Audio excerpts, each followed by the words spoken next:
Hello and welcome. Today with a breaking news on 9th July 2026. The Ebola outbreak in the Democratic Republic of Congo continued to worsen, with the country's Ministry of Health confirming that 1,759 people have been infected as of July 7, 2026, including 600 deaths. Health authorities have also confirmed the second Ebola cases in Kisangani, raising a fresh concern over the potential spread of the deadly virus. While the first patient identified last week had traveled from Niania, officials have not disclosed the origin of the newly confirmed cases. In a response, health team have intensified contact tracing efforts in Kisangani to quickly identify and monitor anyone who may have been exposed, as authorities work to prevent the disease from spreading further in one of the country's largest cities. Last week, Hauti Ule province also recorded its first Ebola cases. The infected person was identified as one of several patients who reportedly fled the Niania Health Center after it was attacked by local residents. According to the Ministry of Health's latest report released on July 8, Ituri province remained the epicenter of the outbreaks,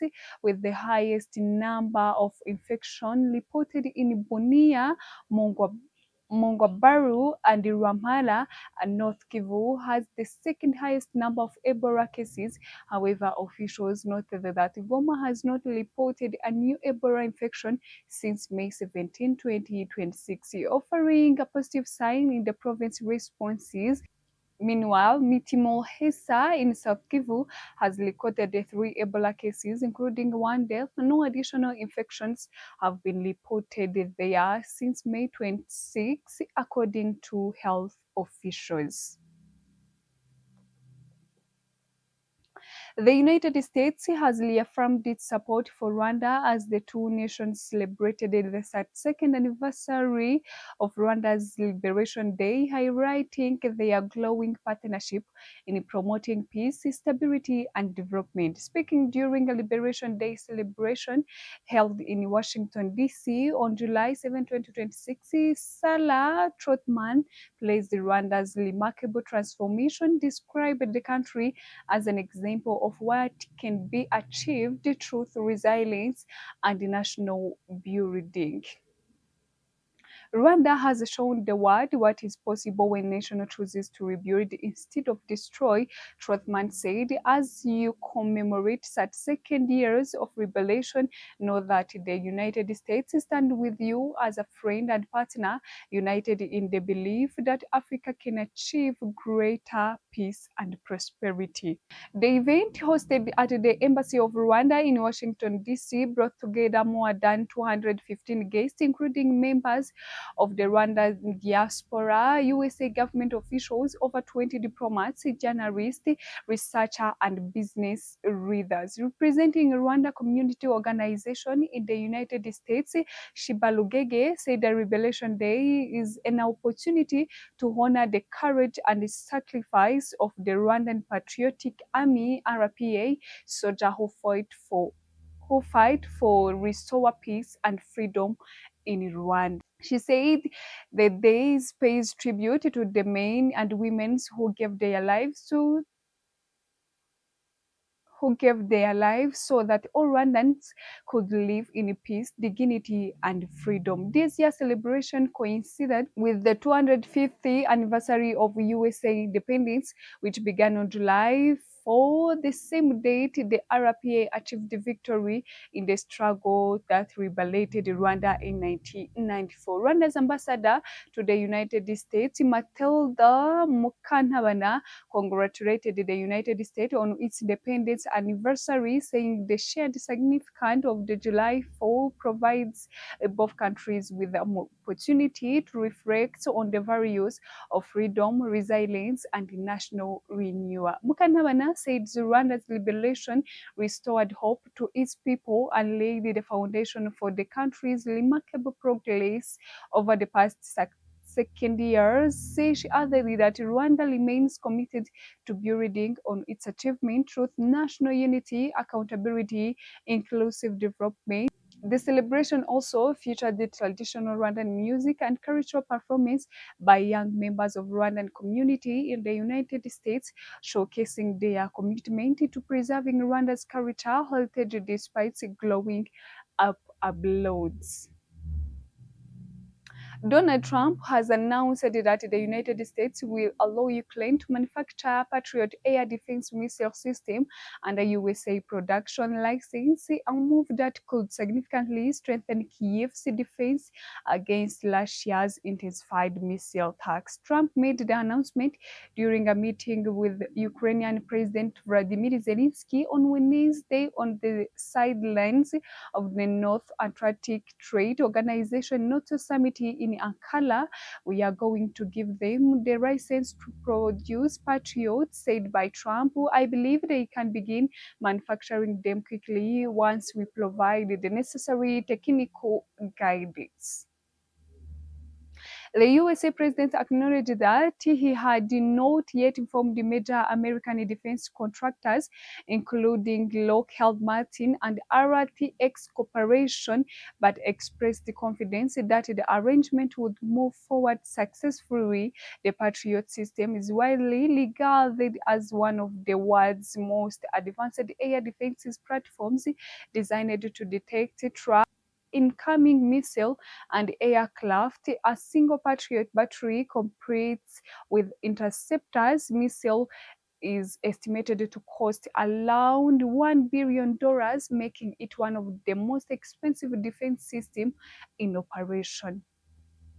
Production capacity remained limited, with the United States Department of Defense reporting that only about 600 Patriot interceptors missiles are manufactured each year. Washington has also been cautious about supplying additional Patriot missiles from its own stockpiles after using nearly half of its inventory during this year's conflict with Iran. According to the Center for Strategic and International Studies, we have Patriot system, but we don't have many. Trump said we need them too. The announcement comes as Ukraine faces an escalating wave of Russian missile strikes.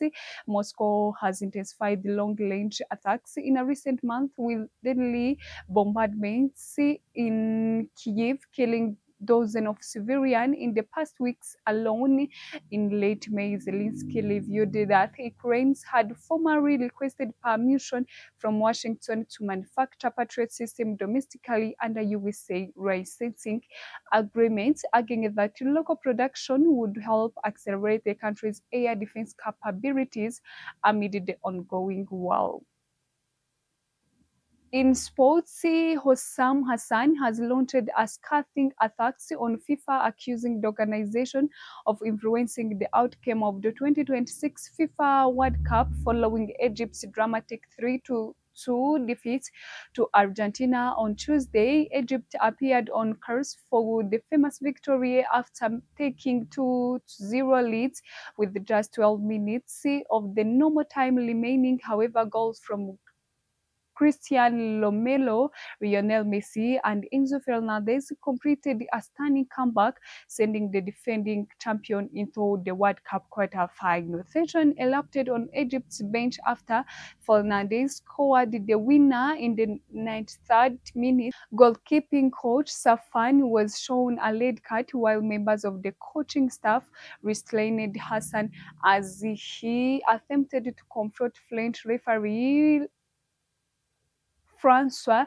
Egypt's players and coaching staff were furious that neither the referee nor the video assistant referee VAR awarded penalty moments before Argentina's winning goal. They argued that Mohamed Salah had been fueled inside the penalty area by Julian Alvarez. Egypt also had a goal ruled out by VAR area in the second half after officials determined there had been foul during the build-up. Speaking after the match, Hassan claimed Argentina had benefited from several key officiating decisions and suggested FIFA wanted Messi to remain in the tournament for the commercial reasons. We were the better team, but football isn't always fair. It could be about business. They may want the defending champion to stay in the tournament. They want Messi to continue. Egypt coach placed his prayer for their performance, but insisted external factors had influenced the result. So all Egyptian, Arabs, and Africans, sometimes you work hard and do everything right, but there are other reasons why things don't go your way. Hassan also questioned the fairness of the match, saying his team had been treated unjustly and expressing disappointment with the officiating following Argentina's winning goal. The coach made a next gesture with his arms towards the officials, while some interpreted it as a protest against perceived bias or injustice. Hassani did not explain the exact meaning of the gesture. Messi, who led Argentina to 2026 FIFA World Cup title and now plays for Inter Miami has been the center of discussion surrounding the tournament as Argentina continue its title defense. Meanwhile, FIFA President Gianni Infantino has faced numerous criticism on social media over claims of favoritism towards Argentina. However, there is no publicly available evidence that FIFA or Infantino manipulated the outcome of the match or influenced the officiating decision. Argentina will now face Switzerland in the quarterfinal with the potential semi-final clash against England if the English side defeats Norway. Editors note the allegation made by Hassan and other Egyptian officials reflects their opinion following the match. As of now, FIFA has not responded publicly to the accusation, and no evidence has been represented confirming claims that the governing body manipulated the match or the tournament. That's all for now. Thank you for watching.